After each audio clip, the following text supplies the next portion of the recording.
श्री स्वामी समर्थ. जयशंकर. महाशिवरात्र शिवभक्तांची, महादेवांच्या भक्तांची पवित्र अशी तिथी, पवित्र असा दिवस तो म्हणजेच महाशिवरात्र. या दिवशी महादेवांचे जे काही भक्त असतील ते त्यांची सगळ्या सेवा आवडीने करत असतात, मनापासून करत असतात. कुणी शिवलीला अमृत ग्रंथाचं पारायण करतं आहे, तर कुणी नंदी पक्षातील पंचाक्षरा स्तोत्राची सेवा करत आहे. ज्याला जमेल तशी सेवा महाशिवरात्रीच्या ह्या निमित्ताने महादेवांचे भक्त हे करतच असतात. विशिष्ट अशी सेवा आपल्या मनोकामनेसाठी, प्रत्येक कामना वेगळी असते.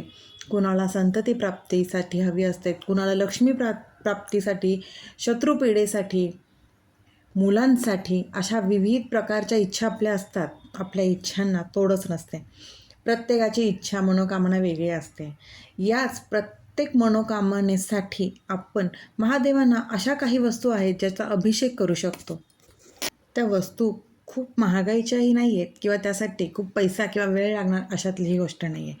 मुळातच महादेवांना प्रसन्न करण्यासाठी शुद्ध पाण्याचा अभिषेक केला तरी महादेव प्रसन्न होतातच. आणि शुद्ध पाण्याचा अभिषेक महादेवांना मनशांतीसाठी करावा. ज्यांना मनशांती हवी असेल त्यांनी नक्कीच महादेवांना शुद्ध पाण्याचा अभिषेक करावा.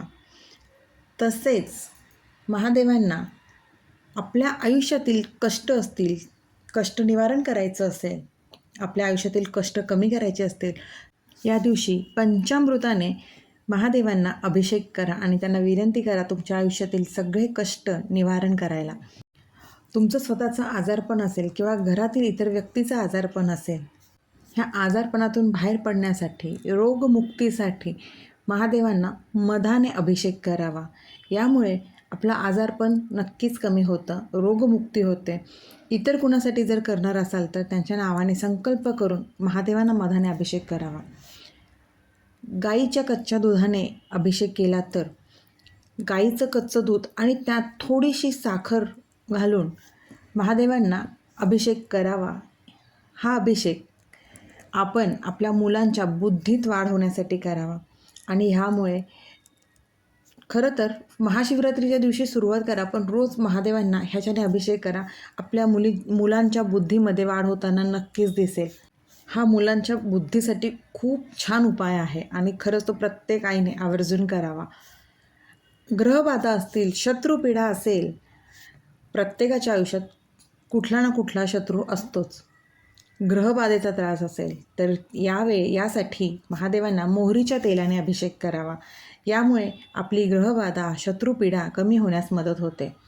आणि सगळ्यात महत्त्वाचं म्हणजे प्रत्येकाची इच्छा असलेला लक्ष्मीप्राप्ती, धनप्राप्ती, आपल्या आयुष्यात समृद्धी यावी यासाठी महादेवांना ऊसाच्या रसाने अभिषेक करावा. हा खूप प्रभावी उपाय आहे. ऊसाच्या रसाचा अभिषेक महादेवांना आवर्जून करा. खूप चांगला अनुभव येईल या सेवेचा.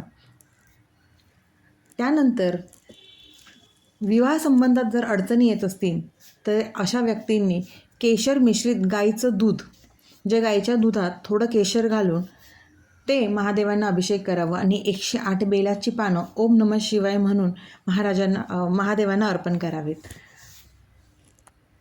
आणि ज्यांना संतान प्राप्तीसाठी अडथळे येत असतील, संतान प्राप्ती राहत नसेल किंवा काही ना काही अडचणी येत असतील, अशा व्यक्तींनी 1 मूठ गहू महादेवांना अर्पण करावं आणि महादेवांचा पंचाक्षरी मंत्र म्हणजेच ओम नमः शिवाय ह्याचा 1 माळ जप महादेवांचा करावा आणि प्रार्थना करावी आपल्या इच्छा पूर्ण करण्यासाठी. ह्या सगळ्या वस्तू ज्या आहेत यांचा अभिषेक प्रत्येकाने प्रत्येकाच्या इच्छेनुसार नक्कीच करावा. काही नाही जमलं तरी साध्या पाण्याचा अभिषेक महादेवांना आपल्या मनशांतीसाठी नक्कीच करावा. कारण मनशांती हे सर्वात महत्त्वाचं आपल्या आयुष्यातील गोष्ट आहे. आपली जर मनशांती व्यवस्थित असेल, उत्तम असेल, तर आपल्या आयुष्यातील अडचणी आपण स्वतःच कमी करू शकतो. त्यामुळे आपली मनशांती नीट राहण्यासाठी महादेवांना स्वच्छ पाण्याचा अभिषेक आवर्जून करा. आणि ह्या सगळ्या सेवा करताना आपला भाव शुद्ध असायला हवा. आपणच आपल्या सेवेवरती पूर्ण विश्वास ठेवला ना की ह्या सेवा केल्याने माझ्या इच्छा पूर्ण होणार आहेत, तर त्यातच आपलं 90% काम झालेलं असतं. आणि दुसरी गोष्ट म्हणजे आपले कर्म, कष्ट तितकेच प्रामाणिक असायला हवे. आपले कर्म, कष्ट प्रामाणिक असतील आणि आपण ह्या सेवा शुद्ध मनाने, पूर्ण श्रद्धेने, विश्वासाने जर करत असू, तर नक्कीच महादेव ही शिवशक्ती आपल्याला आपल्या इच्छा पूर्ण करण्यास मदत करतात म्हणण्यापेक्षा आपल्या इच्छा ह्या पूर्ण करतात. महादेवांचा आशीर्वाद मिळाला ना की जगात सगळं काही सोपं होत असतं. शिवशक्तीचा आशीर्वाद असणं अत्यंत गरजेचं आहे. शिवशक्ती ही ऊर्जा, हे तत्त्व ह्या महाशिवरात्रीच्या वेळेला अत्यंत जागृत असतं. त्यामुळे शिवाची जमेल तितकी आराधना करा, ह्या शिवशक्तीची पूजा करा. ह्या शिवशक्तीची जी काही उपासना करता येत असेल ती मनोभावाने करा आणि ह्या शिवशक्तीचा आशीर्वाद प्राप्त करून घ्या. साध्या वस्तू आहेत ज्या आपल्या घरात असतात, ह्या वस्तू महादेवांना, ह्या सर्वांचा अभिषेक महादेवांना आवर्जून करा आणि खरंच अनुभव घ्या. महादेव खूप भोळे आहेत, तुमच्या सगळ्या इच्छा नक्कीच पूर्ण करते. श्री स्वामी समर्थ. कैलास राणा शिवचंद्र मोळी, फणींद्रनाथा मुकुटी झळाळी, कारुण्य सिंधू भवदुःख हारी, तुझवीन शंभो मज कोण तारी, तुझवीन शंभो मज कोण तारी.